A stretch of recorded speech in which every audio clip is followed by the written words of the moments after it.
પ્રકારના નામ જે છે એમાં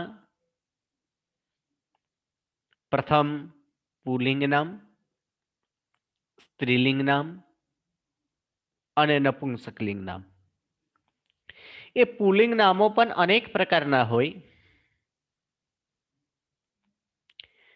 અકારાંત, ઈકારાંત, ઉકારાંત, ઋકારાંત, વ્યંજનાંત, અનેક પ્રકારના નામો હોય છે. એ પુલ્લિંગ નામોમાં પણ, સ્ત્રીલિંગ નામો પણ, નપુંસકલિંગ નામો પણ. જેમાં આપણે પ્રથમ અકારાંત પુલ્લિંગ નામો જોઈ રહ્યા છીએ. અને જે નામના જે ત્રણ ભેદ છે, પુલ્લિંગ, નપુંસકલિંગ અને સ્ત્રીલિંગ, એમાં પુલ્લિંગ અને નપુંસકલિંગ નામ લગભગ એક સમાન જ થાય છે. માત્ર એ પ્રથમા વિભક્તિ અને દ્વિતીયા વિભક્તિ થોડું જુદું પડે છે. બાકી તૃતીયાથી માંડીને સપ્તમી વિભક્તિ સુધી આ એક સમાન જ હોય છે. એટલે પુલ્લિંગ અને નપુંસકલિંગ નામ એ તૃતીયાથી માંડીને સપ્તમી સુધી એક સમાન જ છે. એને પ્રથમા દ્વિતીયાની અંદર જે ફેર છે એ જ થોડું ફેરફાર છે. એટલે અહીં પંડિતવર્ય શ્રી શિવલાલજી દ્વારા પણ આ જ પ્રમાણે લીધેલું છે કે પ્રથમા અને અકારાંત પુલ્લિંગ નામોમાં પ્રથમા અને દ્વિતીયા જે છે એ એટલે પ્રથમા અને દ્વિતીયાનો બતાવ્યા. તો નપુંસકલિંગ નામોનો પણ પ્રથમા દ્વિતીયા બતાવીને તૃતીયાથી એક સમાન જ થાય છે. એટલે ત્યાંથી એક સમાન જે પ્રમાણે પુલ્લિંગ નામોના થાય એ જ પ્રમાણે નપુંસકલિંગ નામોમાં પણ થાય. પુલ્લિંગ નામોના જે પ્રત્યય લાગે છે એ જે પ્રત્યય નપુંસકલિંગ નામોમાં પણ લાગે છે. એટલે તૃતીયાથી એક સમાન કરવા માટે ગ્રંથની વિસ્તાર ન થાય તેના માટે જુદા જુદા ન બતાડતા ત્યાંથી તૃતીયાથી એક સાથે જ બતાડશે. એટલે પુલ્લિંગ નામ નપુંસકલિંગ નામ સાથે. સ્ત્રીલિંગમાં ફેરફાર થાય એ સ્ત્રીલિંગ આપણે આગળ જોશું. પણ પુલ્લિંગ અને નપુંસકલિંગ નામો તૃતીયાથી માંડીને બધા જ સરખા છે. એટલે કે તે એક સમાન બતાવશે. તો અહીં પુલ્લિંગ નામોના પ્રથમા વિભક્તિ અને દ્વિતીય વિભક્તિ આપણે જોયું, જેના અંતે અ હોય એવા અકારાંત નામોના કે બાલહ, બાલૌ, બાલાહ આ પ્રથમામાં છે, એક વચન, દ્વિવચન અને બહુવચનમાં. બાલમ, બાલૌ, બાલાન આ દ્વિતીય વિભક્તિનો એક વચન, દ્વિવચન અને બહુવચનના રૂપ છે. હવે નપુંસકલિંગોના જે પ્રથમા અને દ્વિતીય થાય એ આપણે જોવાનું છે. એ પણ અકારાંત જ. આવા આકારાંત કે ઈકારાંત કે ઉકારાંત એવા નપુંસકલિંગ નામ નહીં. તો અકારાંત નપુંસકલિંગ જેમ કે કમલ શબ્દ છે, ગૃહ શબ્દ છે, કુસુમ શબ્દ છે, પુષ્પ શબ્દ છે. તો આ બધા નામોમાં કે મિત્ર શબ્દ, આ બધા નામોમાં અકારાંત છે, અંતે અ છે. આ જ પ્રમાણે બાલ, જનક, જનક, નૃપ, મોદક, મૃગ, ચંદ્ર આમાં પણ અ છે. પરંતુ પહેલા જે આપણે બોલી ગયા કે કમલ, પુષ્પ આ બધા નપુંસકલિંગ નામો હતા. અને જે આપણે જોયા કે જનક, નૃપ એ બધા પુલ્લિંગ નામો છે. તો એ આપણે યાદ કરવા પડે, યાદ રાખવા પડે કે કયા નામ પુલ્લિંગ છે અને કયા નામ નપુંસકલિંગ નામ છે. તો નપુંસકલિંગ નામોમાં જે પ્રથમા દ્વિતીયા જે છે એમાં પણ પ્રથમા દ્વિતીયાનો એક સમાન જ થાય છે. જે રૂપ પ્રથમામાં થાય તે જ પ્રમાણે રૂપ એ નપુંસકલિંગોમાં પણ થાય છે. કારણ કે એના પ્રત્યય એક સમાન છે, એના વિભક્તિના પ્રત્યય એક સમાન જ છે. જેમ બાલહ, બાલૌ, બાલાહામાં પ્રત્યય આપણે શું લગાડ્યા હતા? સ, ઔ, અસ આ પ્રત્યય આપણે લગાડ્યા હતા. બાલમ, બાલૌ, બાલાનમાં તો મ, ઓ અસ આ પ્રમાણે પ્રત્યય લગાડ્યા હતા. તો અહીં પણ એ પ્રથમા અને દ્વિતીયાનો પ્રત્યય એક સમાન જ છે. જે પ્રત્યય છે મ, દીર્ઘઈ અને હ્રસ્વઈ. મ, દીર્ઘઈ અને હ્રસ્વઈ. આ જે મ પ્રત્યય છે એ મ પ્રત્યય એક વચનનો છે. દીર્ઘઈ પ્રત્યય છે એ દ્વિવચનનો પ્રત્યય છે અને હ્રસ્વઈ પ્રત્યય છે તે બહુવચનનો પ્રત્યય છે. પ્રથમામાં પણ અને દ્વિતીયમાં પણ એટલે જ એક સમાન રૂપ થાય. તો આપણે એક હવે આપણે જોઈએ જે અકારાંત નપુંસકલિંગ નામ હોય તેનો એક ઉદાહરણ તરીકે, જેમ કે કમલ આ નપુંસકલિંગ નામ છે, અકારાંત છે. એના પ્રથમા એક વચનમાં કયો પ્રત્યય લગાડશું? મ પ્રત્યય લગાડશું. એટલે શું બનશે? એટલે બની જશે કમલમ આ પ્રમાણે. હવે દ્વિવચનનો પ્રત્યય તો કમલ વત્તા દ્વિવચનનો પ્રત્યય શું છે? દીર્ઘઈ. તો જેના થાય છે કમલે. કેવી રીતે થાય? તો આપણે 8મા પાઠનો નિયમમાં આપણે જશું. 8મા પાઠનો બીજો નંબર નિયમ યાદ કરીશું. મિચ્છામિ દુક્કડમ 8મા પાઠનો બીજો નહીં, 15મા પાઠનો બીજો નંબર નિયમ યાદ કરીશું. એ 15મા પાઠનો બીજો નિયમ કે શું છે? અવર્ણ તેની પછી આવેલા ઈ વર્ણ, ઉ વર્ણ, ઋ વર્ણ અને લૃ વર્ણ સાથે મળીને એ, ઓ, અર અને અલ થાય. એટલે અવર્ણ અને ઈ વર્ણ મળે એટલે શું થઈ જાય? એ થાય. એટલે કે એ થવા માટે ચાર કારણો છે. અવર્ણ એટલે કે અ અને આ છે. તો અ ની સાથે હ્રસ્વ ઈ મળે તો પણ એ થાય. અની સાથે દીર્ઘ ઈ મળે તો પણ એ થાય. હવે આની સાથે આ જ પ્રમાણે આની સાથે હ્રસ્વ ઈ મળે તો પણ એ થાય. અને આની સાથે દીર્ઘ ઈ મળે તો પણ એ થાય. એટલે અવર્ણ, એક બાર અવર્ણ અની સાથે હ્રસ્વ ઈ નો અને એક બાર અની સાથે દીર્ઘ ઈ નો. એક બાર આની સાથે હ્રસ્વ ઈ નો અને આની સાથે દીર્ઘ ઈ નો. તો અહીં શું છે? અ અને ઈ દીર્ઘ ઈ છે. એટલે આ સેકન્ડ નંબર નિયમની અવર્ણ અને ઈ વર્ણ સાથે મળીને શું થઈ જાય? એ થાય. એટલે રૂપ શું બને? કમલે. હવે બહુવચન. તો બહુવચન જે છે એ બહુવચનનો પ્રત્યય શું છે? તો બહુવચનનો પ્રત્યય હ્રસ્વ ઈ છે. તો હ્રસ્વ ઈ બહુવચનનો પ્રત્યય છે. તો અહીં પણ આપણે લગાડશું કમલ પ્લસ હ્રસ્વ ઈ. તો કમલ પ્લસ હ્રસ્વ ઈ એની અંદર કમલાની કેમ થયો? તો એના માટે એક નિયમ કહે છે કે પ્રથમા દ્વિતીયા બહુવચનનો ઈ પ્રત્યય લાગતા સરાંત નપુંસક નામોની પછી ન ઉમેરવામાં આવે છે. એટલે આ હ્રસ્વ ઈ પ્રત્યય શું છે? પ્રથમા દ્વિતીયા બહુવચનનો પ્રત્યય છે. તો છે હ્રસ્વ ઈ કેવા છે? એ પ્રથમા દ્વિતીયા બહુવચન, પ્રથમાનો બહુવચનનો પ્રત્યય અને દ્વિતીયાનો પણ બહુવચનનો પ્રત્યય છે. એના આગળનો નામ નપુંસક લિંગ છે. તો નપુંસક લિંગ જ છે. કમલ નામ નપુંસક લિંગ છે. ચલો, એ સ્વરાંત કમલ સરાંત છે કે વ્યંજનાંત છે? તો અંતે સ્વર જ આવે છે. કારણ કે અંતે શું આવે છે? અ. એ અ સ્વર છે એટલે સરાંત પણ કહેવાય. તો પછી આટલો બધો આ ત્રણ સિચ્યુએશન જો લાગુ હોય, પ્રથમ નંબર શું જોવાનું?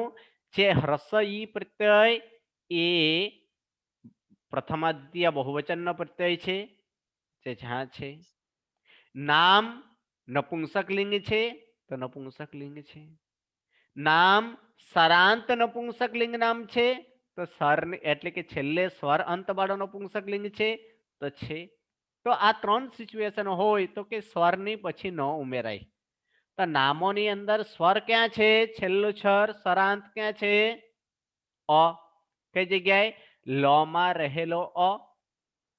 એના પછી ન ઉમેરાશે એટલે શું થઈ જશે? તો એ તમારે થઈ જશે ક મ લ પ્લસ શું ઉમેરાયો ન પ્લસ રસોઈ. હવે એક નિયમ તમારે આવશે 47 પાઠ નિયમ નંબર 1 કે ન ની પહેલા જે જો સ્વર હોય તો તે સ્વર દીર્ઘ થાય. હવે ન ની પહેલા કયો સ્વર છે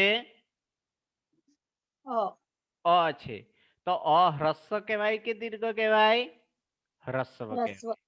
તો અ નો દીર્ઘ શું થાય આ થાય એટલે શું થઈ જશે એટલે કે ન ની પહેલાનો સ્વર દીર્ઘ થાય એટલે આ નિયમથી થઈ જશે ક મ લ માં રહેલો અ એનો આ થઈ જશે એટલે કમલા પ્લસ શું થાય ન પ્લસ રસોઈ. હવે પદ બનાવી દો બધું જોઈન્ટ કરી દો એટલે શું થઈ જાય કમલાની. શું બની જાય કમલાની. એટલે એનો પ્રથમા એક વચનમાં કમલમ, દ્વિવચનમાં કમલે અને બહુવચનમાં કમલાની. આજ દ્વિતીયમાં પણ આ જ પ્રમાણે કમલમ, કમલે, કમલાની. આજ પ્રમાણે હવે એક બીજો આપણે લઈએ જેમ કે પુષ્પ શબ્દ લઈએ કે પુષ્પ શબ્દ હોય તો એનો રૂપ શું બને પુષ્પમ, પુષ્પે અને પુષ્પાની. હાડા થઈ જશે. પછી પછી કાષ્ઠ શબ્દ લઈએ તો કાષ્ઠ શબ્દ નું શું થાય કાષ્ઠમ, કાષ્ઠે, કાષ્ઠાની. મિત્ર શબ્દ લઈએ તો મિત્રમ, મિત્રાની. ફલ શબ્દ લઈએ તો શું બને ફલમ, ફલાની. બરાબર. ગૃહ શબ્દ લઈએ તો શું થાય ગૃહાણી. તો અહીં હા બોલો. હા કમલાની લાણી કેવી રીતે બની ગયું એ અત્યારે તો શીખવાડ્યો. હા શીખવાડ્યું બરોબર પણ એ ખ્યાલ ન રહ્યો એમ.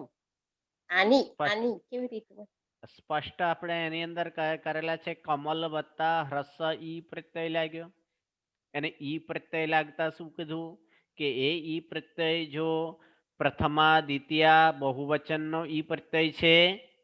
આ ઈ પ્રત્યય કોનો છે એક વચનનો છે દ્વિવચનનો છે બહુવચનનો છે કોનો પ્રત્યય છે આ એક વચનનો એક વચનનો નહીં બહુવચનનો. મ હ્રસ્વ દીર્ઘ ઈ અને હ્રસ્વ ઈ ઉપર પ્રત્યય લખી દીધા છે. મ એક વચનનો પ્રત્યય છે. હા બહુવચન બહુવચનનો પ્રત્યય છે. અને આ કોની સાથે લાગે છે આગળનું નામ પુલ્લિંગ છે સ્ત્રીલિંગ છે નપુંસકલિંગ કયું નામ છે કમલ નપુંસકલિંગ નામ છે. તો આજ જોવાનું છે કે પ્રથમા દ્વિતીયાનો બહુવચનનો પ્રત્યય છે તો છે. આગળનો નામ નપુંસકલિંગ છે તો છે. નપુંસકલિંગોમાં પણ કેવા નપુંસકલિંગ નામ જેના અંતે સ્વર હોય કે વ્યંજન હોય. કમલ શબ્દ સ્વર છે તો સરાંત નપુંસકલિંગ નામ કહેવાય. તેવા સરાંત નપુંસકલિંગ નામ હોય એને પછી હ્રસ્વ ઈ પ્રત્યય અર્થાત તે પ્રથમા દ્વિતીય બહુવચનનો પ્રત્યય જો હ્રસ્વ ઈ હોય તો તેના એ સ્વરાંત જે નપુંસકલિંગ નામ છે એના પછી ન ઉમેરવામાં આવે છે. એટલે જ શું કર્યો કમલ વત્તા ન વત્તા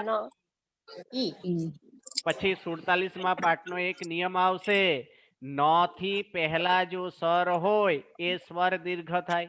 ન ની પહેલા સ્વર છે હ્રસ્વ છે કે દીર્ઘ છે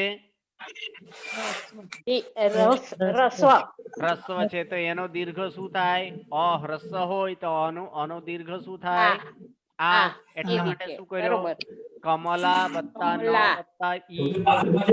હવે બધું ઉમેરી દીધું એટલે શું થયો કમલાની. આ પ્રમાણે રૂપ બની ગયું કમલાની. હાજી હેતલબેન શું પ્રશ્ન છે. પ્રણામ સર. આપણે જેમ કેમ ગુજરાતીમાં લિંગ ઓળખવું હોય તો કેવો કેવી કેવું એમ સવાલ પૂછીએ તો ખબર પડે તેવું કઈ સંસ્કૃતમાં છે કે સીધું યાદ રાખવું પડે.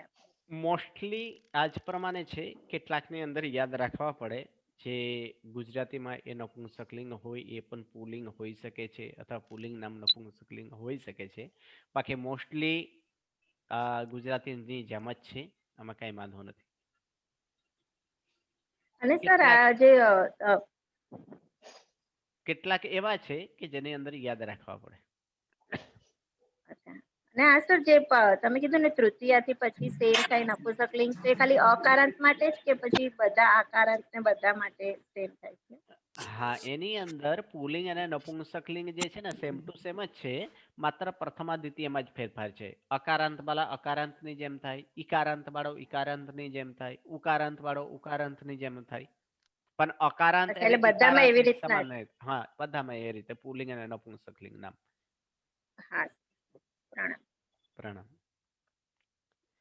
તો આ જ પ્રમાણે શું થઈ જાય? તો આ પ્રમાણે તમારે આ કમલમ કમલે કમલાની અને કમલમ કમલે કમલાની. હવે બીજો એક સંધિનો નિયમ છે કે ન અણ ક્યારે થાય છે? ન અણ કરીએ છીએ આપણે, મૂર્ધન્ય અણ કરીએ છીએ, એ ક્યારે થાય? તો એના માટે આપણે ત્રણેક વસ્તુ જોશું. એ ત્રણ નિયમથી આપણે ખબર પડી જશે કે ન અણ ક્યારે કરવાનું અને ન અણ ક્યારે ન કરવાનું.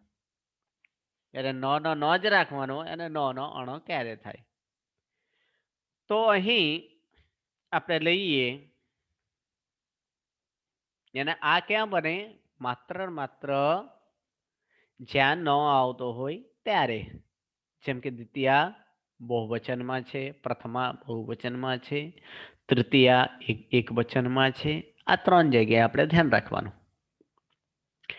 તો પ્રથમ નંબર નિયમ કીધું કે ન જે છે એ નો અણ ક્યારે થાય છે એ આપણે જોવાનું છે. નો અણ ક્યારે થાય? તો સૌ પ્રથમ એક જ પદમાં ર, સ અને રૂ વર્ણથી પર રહેલા ન અણ થાય. એક જ પદમાં, પદ એક જ હોય, એના પછી અર્થાત ર પ્લસ દંત ન હોય, કાં તો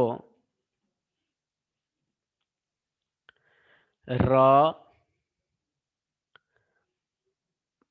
રૂ પ્લસ દંત ન હોય, કાં તો મૂર્ધન્ય શ પ્લસ દંત ન હોય, તો આ ન અણ થાય. જો એક જ પદમાં આ ર, સ કે રૂ વર્ણથી પર રહેલા જે ન છે એ ન હોય તો ન અણ હોય છે. ક્યારે? જો લગાતાર આ કોન્ટિન્યુ આ પ્રમાણે સાથે આવતો હોય તો જ આ થઈ શકે છે. બાકી ન અણ ન થાય. ઉદાહરણ તરીકે આપણે જોતા જઈએ. સૌ પ્રથમ કે એ ર પછી ન આવે તો ન અણ થાય. એના માટે આપણે ઉદાહરણ જોશું. તો એ ઉદાહરણની વચ્ચે ર પછી ન આવે છે તો ન અણ થાય છે. જેમ કે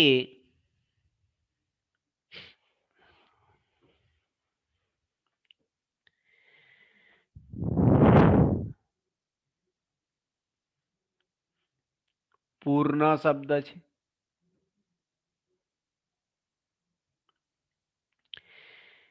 એક જ પદમાં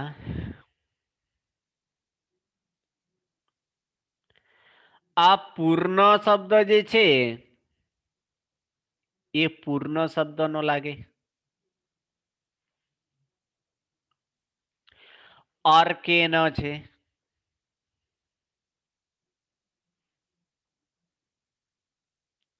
ગર્ભેણ થાય,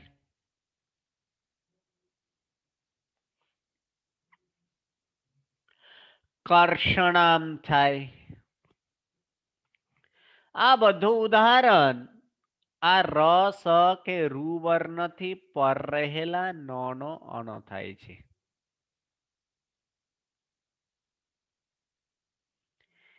એટલે કે એનો નિયમ આ પ્રમાણે થાય કે જો તરત જ ર પછી ન આવતો હોય અથવા રૂ પછી ન આવતો હોય અથવા મૂર્ધન્ય સ પછી ન આવતો હોય તો નો નો અણ થાય છે. જેમ કે એક ઉદાહરણ તરીકે અહીં આપીએ, એકચ્યુઅલ શબ્દ શું હતો? પૂર્ણ આ પ્રમાણે હતો. એને આપણે છૂટા પાડી દો તો શું બનશે? પ પ્લસ દીર્ઘ પ્લસ ર પ્લસ ન પ્લસ અ પ્લસ આમ વિસર્ગ એટલે શું લખવાનું? અર્ધો ર. તો આની અંદર જો ર પછી ન તરત જ આવેલો છે, આવેલો છે, માટે આ ન નો શું થઈ જાય? અણ થઈ જાય. એટલે શું થઈ જશે? પૂર્ણ. આ જ પ્રમાણે બીજું પણ થાય. જો રૂ વર્ણ આવે, દંતશ મૂર્ધન્ય શ આવતો હોય, પછી જો ન આવતો હોય તો પણ આ પ્રમાણે થઈ શકે. નો નો નો. સેકન્ડ નંબર કે ર સ કે રૂ વર્ણ એને નો ની વચ્ચે, એટલે ર શ અથવા રૂ વર્ણ હોય. રૂ વર્ણ એટલે હ્રસ્વરૂ અને દીર્ઘરૂ. પ્લસ એને એના નો ની વચ્ચે, એટલે કે બીજો એક પ્લસ પણ આવશે, એને નો એના વચ્ચે જો આટલા સિવાયનો કોઈ પણ વર્ણ હોય તો કયા કયા? તો એ વર્ણ આપણે એની અંદર કહીએ છીએ કે લ,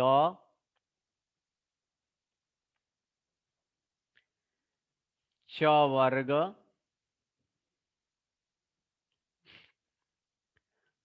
ટ વર્ગ,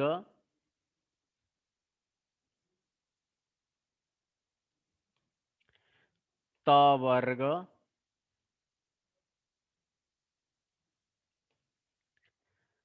તાલેબસ્ય અને દંતશ. આટલા જો ન હોય તો કેટલા થાય? તો ચ વર્ગ, ટ વર્ગ, ત વર્ગ, 3 પંચા કેટલા થાય છે? 15. અને લ તાલેબસ્ય અને દંતસ્સ એટલે કેટલા થાય? 15 અને 3 આ 18 સિવાય કોઈ પણ અક્ષર હોય તો એ નો નો અણ થાય. કયા 18 સિવાય એ સમજી ગયા? કયા કયા 18 છે? લ સૌથી પહેલા ચ વર્ગ, ટ વર્ગ, ત વર્ગ, એટલે ક વર્ગ અને પ વર્ગ સિવાય હોય તો વર્ગ કેટલા છે? 5 છે. તો 5 માંથી આ ક વર્ગ અને ક વર્ગ અને પ વર્ગ હોય તો ન કરી શકાય. બાકી રહેલા લ, તાલેબશ અને દંતશ આવા 15 અને 3 આ 18 સિવાય કોઈ પણ અક્ષર હોય તો નો નો અણ થાય. ક્યારે? તો આ જો વચ્ચે આના વચ્ચે કોઈ પણ આ 18 સિવાયના કોઈ પણ અક્ષર હોય તો 18 સિવાય ટોટલ કેટલા છે? વર્ણની સંખ્યા કેટલી? 47.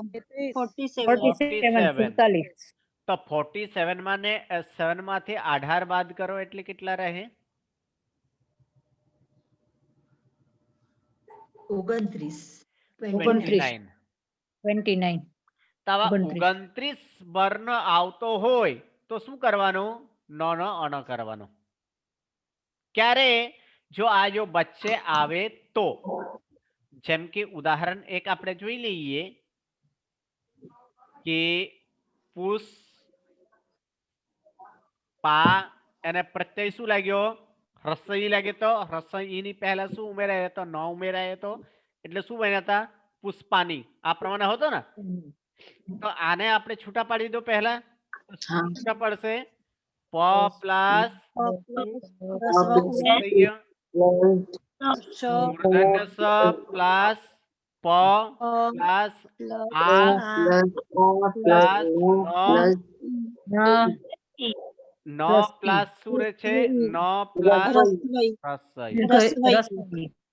હવે જો મૂર્ધન્ય સ અને ન ની વચ્ચે આ 18 માંથી કોઈ પણ વર્ણ આવેલા છે? હા છે. કે આ 18 માંથી કોઈ પણ છે કે આ 18 સિવાય છે? 18 માનું એક છે સર, 18 માનું એક છે.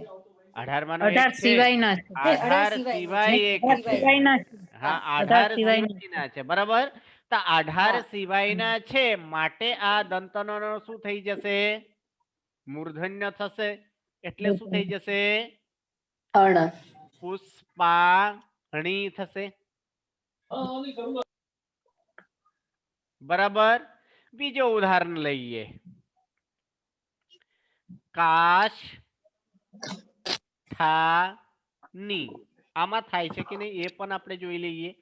તો ચલો ક પ્લસ આ પ્લસ મૂર્ધન્ય શ પ્લસ ઠ પ્લસ શું થાય? પ્લસ આ પ્લસ ન પ્લસ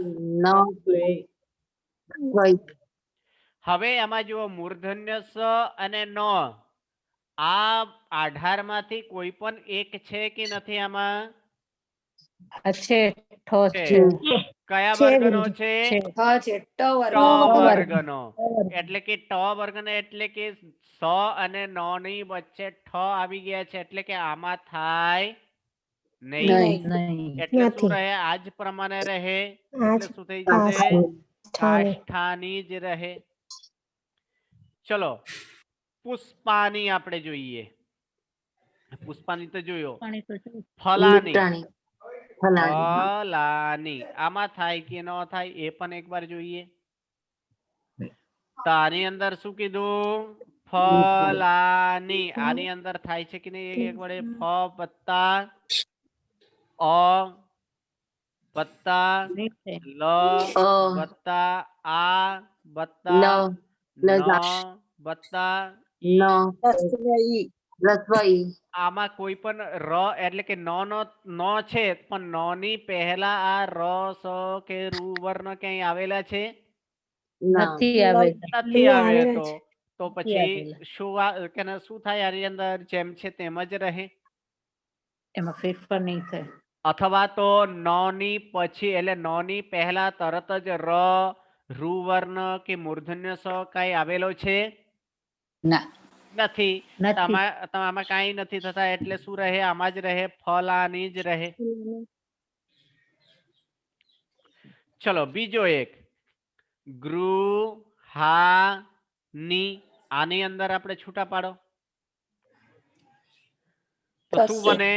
ગ પ્લસ રૂ પ્લસ હ પ્લસ આ પ્લસ ન પ્લસ રસોઈ તો આની અંદર ન અને રૂ આ બંને વચ્ચે છે એમાં રૂ અને ન ની વચ્ચે આ 18 માંથી કાંઈ પણ છે લ છે એ સિવાયનું છે. નથી નથી. ચ વર્ગ માંથી કઈ આવે છે ચ છ જ નથી. ઝ ઞ નથી ટ વર્ગ માંથી કઈ આવે છે ટ ઠ ડ ઢ ન નથી આવતું નથી.